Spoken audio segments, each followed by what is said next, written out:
the Philippian jailer is one context. There you've got the head of the household who has come to faith in Christ. I was brought up in a family that never went to church. My mother and father never went to church until after I was converted.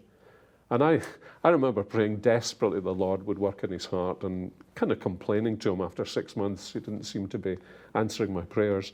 And it was actually only years later when my dad started coming with me, and then my mum as well.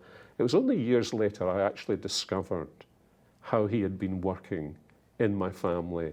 And I just didn't have the discernment to understand what he was doing. And as a young Christian, I actually didn't have the patience, to wait. I was so desperate that they would experience what I had experienced. And I think it is a great thing to understand that what happened in the fall, one of the things the serpent was aiming at was the destruction of the family.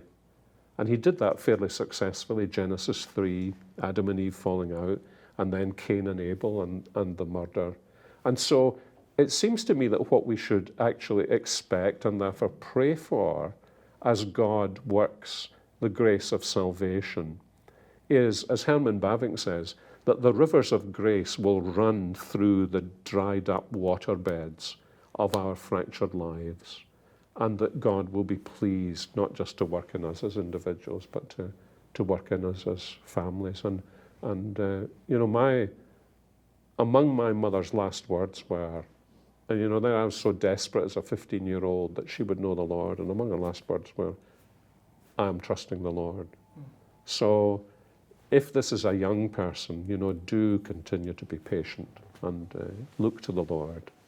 Restore your family to Christ.